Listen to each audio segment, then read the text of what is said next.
ഉത്തർപ്രദേശിൽ വീണ്ടും ബുൾഡോസർ രാജ് എന്ന ആരോപണം ദേശീയ രാഷ്ട്രീയത്തിൽ വീണ്ടും ചർച്ചയാവുകയാണ്. നിരവധി വീടുകളും വ്യാപാര സ്ഥാപനങ്ങളും ആരാധനാലയങ്ങളും അടക്കം പൊളിച്ചു നീക്കി. ഇതോടെ നൂറുകണക്കിന് കുടുംബങ്ങളുടെ താമസ സ്ഥലവും വീടും നഷ്ടപ്പെട്ടിരിക്കുകയാണ്. നിയമവിരുദ്ധ നിർമ്മാണങ്ങൾക്കെതിരായ നടപടിയാണോ ഇത്? അല്ല, ഒരു പ്രത്യേക സമുദായത്തെ ലക്ഷ്യമിട്ടുള്ള രാഷ്ട്രീയ നീക്കമാണ് എന്നത് വ്യക്തമാണ്.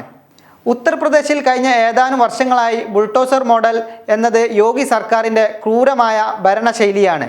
കലാപമോ സംഘർഷമോ കുറ്റകൃത്യമോ ഉണ്ടായാൽ അതിൽ പ്രതികളെന്ന് ആരോപിക്കപ്പെടുന്നവരുടെ വീടുകളും സ്ഥാപനങ്ങളും പൊളിക്കുന്ന നടപടികളാണ് കാണുന്നത്. എന്നാൽ ഇത് നിയമവിരുദ്ധ കയ്യേറ്റങ്ങൾക്കും അനധികൃത നിർമ്മാണങ്ങൾക്കുമെതിരായ നടപടി മാത്രമാണ് സർക്കാരിൻ്റെ വാദം. ഇത്തരം നടപടികളിൽ ഭൂരിഭാഗവും മുസ്ലിം വിഭാഗത്തെ ബാധിക്കുന്നു എന്നത് സത്യമാണ്. വീടുകൾ പൊളിക്കുന്നതിന് മുൻപ് മതിയായ നോട്ടീസ് നൽകുന്നില്ലെന്നും കോടതിയെ സമീപിക്കാനുള്ള അവസരം പോലും ലഭിക്കുന്നില്ലെന്നും വിമർശനം ഉയരുന്നതും ശ്രദ്ധേയമായ കാര്യമാണ്. ഒരു കുടുംബത്തിന്റെ വീട് എന്നത് വെറും കെട്ടിടമല്ല, വർഷങ്ങളുടെ സമ്പാദ്യവും സ്വപ്നങ്ങളും സുരക്ഷിതത്വവുമാണ്. ഒരു ബുൾഡോസർ എത്തുമ്പോൾ തകരുന്നത് മതിലുകൾ മാത്രമല്ല, ഒരു കുടുംബത്തിന്റെ ജീവിതവുമാണ്. കോടതി പലപ്പോഴും വ്യക്തമാക്കിയിട്ടുള്ളത് നിയമ നടപടികൾ പാലിക്കാതെയുള്ള പൊളിക്കൽ നടപടികൾ അംഗീകരിക്കാൻ കഴിയില്ല എന്നാണ്. കാരണം കുറ്റം തെളിയിക്കപ്പെടുന്നതിന് മുമ്പ് ഒരാളുടെ സ്വത്ത് നശിപ്പിക്കുന്നത് നിയമവാഴ്ചയുടെ അടിസ്ഥാന തത്വങ്ങൾക്ക് വിരുദ്ധമെന്നാണ് നിയമവിദഗ്ധരുടെ അഭിപ്രായം. അതേസമയം യോഗി സർക്കാരിന്റെ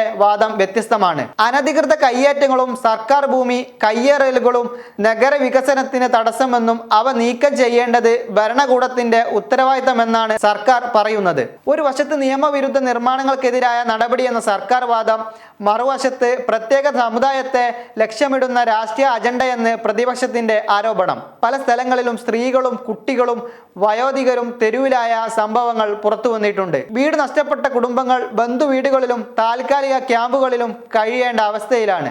ഇതോടെ ഉപജീവന മാർഗവും വിദ്യാഭ്യാസവും ആരോഗ്യ പരിപാലനവും വളരെ ബുദ്ധിമുട്ട് അനുഭവിക്കുന്നു. ഇത് BJP അനുയായികൾക്ക് ശക്തമായ ഭരണത്തിന്റെ അടയാളമാണ്. എന്നാൽ പ്രതിപക്ഷത്തിന് ഇത് ഭരണഘടനാ മൂല്യങ്ങൾക്കെതിരായ നീക്കത്തിന്റെ പ്രതീകവുമാണ്. നിയമം നടപ്പാക്കേണ്ടത് സർക്കാരിന്റെ കടമയാണ്. അതേസമയം ഓരോ പൗരന്റെയും അവകാശങ്ങൾ സംരക്ഷിക്കേണ്ടതും ഭരണകൂടത്തിന്റെ ഉത്തരവാദിത്തമാണ്.